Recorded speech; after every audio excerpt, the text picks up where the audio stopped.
You are not lazy. You are running a pattern. You open your laptop to work, check one notification, and 30 minutes later you're watching random videos. Every day, you promise yourself you'll do better. Every day, distractions win. But discipline is not a personality trait. It is a system. And the Lotus Method gives you 4 stages to build it permanently. You know exactly what you should do. But your brain always has one more excuse. 5 more minutes, one more video. Tomorrow will be better. The Lotus Method is a 4-stage system for building that kind of discipline. It helps you reduce distractions, control impulses, and stay consistent without depending on motivation. Most people think discipline is a personality trait. It is not. Discipline is built through systems, repetition, and awareness. The Lotus Method breaks that process into 4 stages: roots, stem, bloom, and thrive. Stage 1. Roots. Build the foundation. Every habit starts with a reason. If your reason is weak, your discipline will collapse the moment things become uncomfortable. You need a reason strong enough to hold your attention when distractions appear. Ask yourself exactly why you want more discipline. Maybe you are tired of wasting hours online. Maybe you want better health, more control over your schedule, or proof that you can trust yourself again. Be specific. Clear reasons create direction.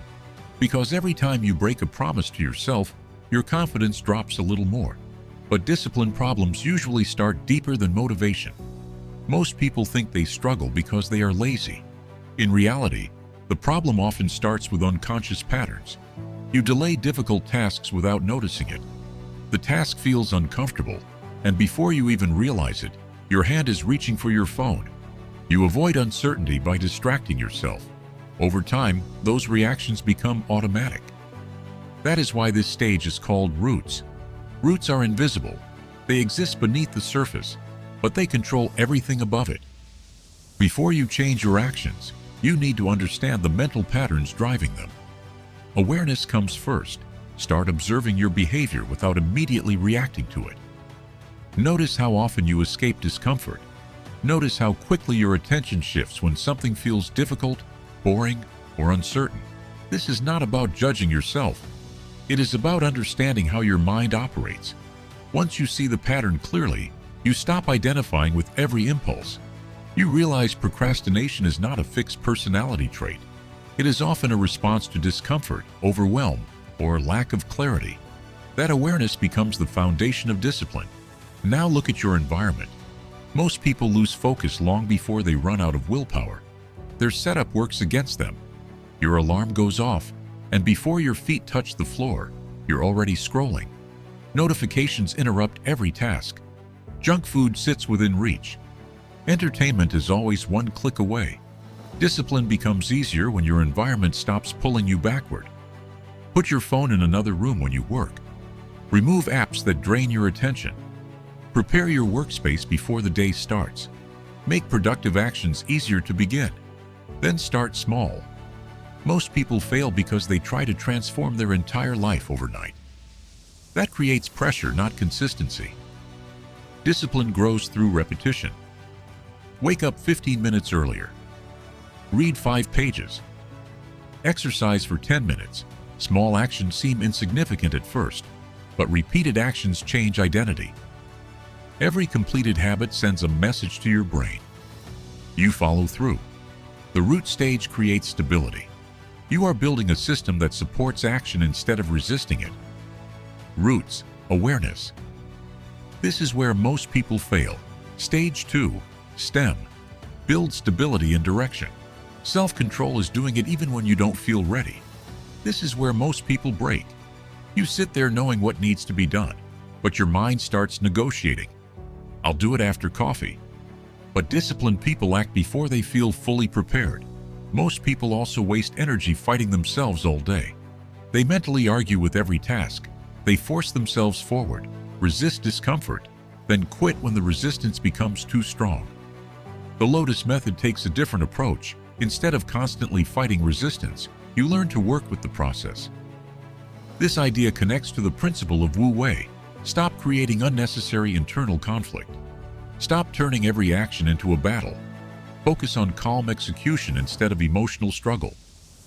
One simple tool is the 5-second countdown. The alarm rings. You hesitate. Your brain starts bargaining. Count backward. 5, 4, 3, 2, 1. Move. Use it when the alarm rings. Use it before workouts. Use it before difficult conversations or deep work sessions. The countdown interrupts hesitation before your brain talks you out of action. Another critical skill is delayed gratification. Right now, most distractions are designed to give instant rewards. Social media, short videos, notifications, fast entertainment. Your brain gets trained to avoid discomfort and chase quick stimulation. Discipline reverses that pattern. You strengthen self-control every time you pause instead of reacting automatically. You hear the notification. You want to check it. Instead, you finish the paragraph first. Finish the task before opening YouTube. Sit with boredom instead of escaping it immediately. At first, this feels uncomfortable. That discomfort is important. It means you are training control instead of acting on impulse. Stillness also matters here. A constantly overstimulated mind cannot focus clearly. Even a few minutes of silence, meditation, or breathing exercises can reset your attention. Mental clarity grows when your mind is no longer flooded with constant input. Imagine sitting down to work and staying focused without needing constant stimulation.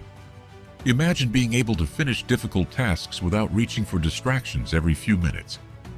That level of control changes productivity, confidence, and mental clarity. The STEM stage develops emotional stability, self-control, and mental direction. Instead of reacting automatically to every feeling, you learn to stay grounded and move deliberately. STEM, non-resistance plus stillness. This is where discipline becomes visible. Stage 3, bloom. Visible transformation through action. Once you control distractions, your focus becomes stronger.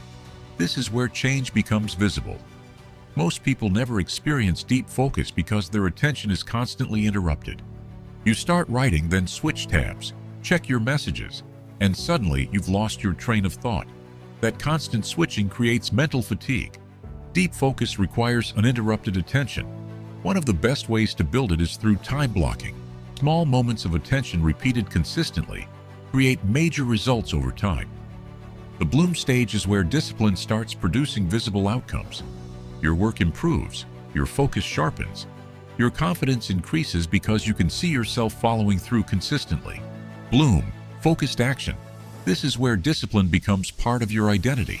Stage 4, thrive, long-term growth and sustainability. Discipline becomes powerful when it stops feeling temporary. Most people rely on motivation cycles. Monday feels powerful. By Thursday, you're tired. By Sunday, you're promising yourself to start again. The thrive stage breaks that cycle. This stage is about patience. Most people expect immediate transformation. When results do not appear quickly, they assume the system is failing. In reality, discipline compounds slowly. Change doesn't happen fast. It just stacks quietly. Start tracking your behavior daily. Measure the habits you want to strengthen. Work sessions, reading, sleep, exercise. Tracking creates awareness, and awareness improves consistency. Do not focus on being perfect. Focus on restarting quickly. Everyone slips. Everyone loses momentum sometimes. The important part is recovery speed. One missed workout does not ruin progress. One unproductive day does not destroy discipline. The problem starts when one mistake becomes a week of avoidance. Reset immediately. Most importantly, change your identity. Stop saying, "I'm trying to become disciplined." Say, "I am disciplined."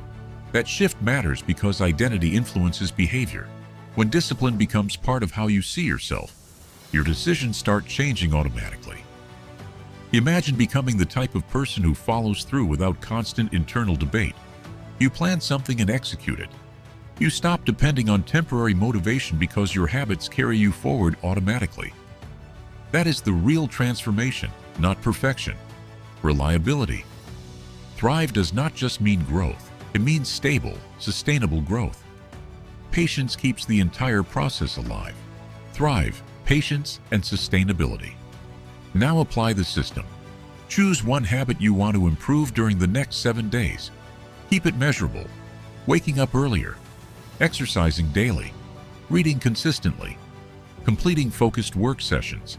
Use all 4 stages together. Roots. Build awareness and understand your patterns. Stem. Develop stability and reduce internal resistance. Bloom. Turn clarity into focused action. Thrive. Stay patient and repeat the process consistently. Do not aim for dramatic change in 1 week. Aim for consistency. The goal is to prove to yourself that you can follow through repeatedly. Most people spend years waiting to feel motivated enough to change, but motivation fades quickly. Systems last longer. The Lotus Method works because it simplifies discipline into repeatable actions. It removes dependence on mood and replaces it with structure. Over time, the habits that once felt difficult start becoming automatic. You stop negotiating with yourself. The alarm rings, and you get up. The work needs to be done, and you start. No debate, no excuses. You stop relying on perfect conditions. You become someone who acts consistently, even when it is uncomfortable. 1 year from now, your life will reflect the habits you repeat today. The question is simple. Will you keep negotiating with yourself, or will you become someone who always follows through?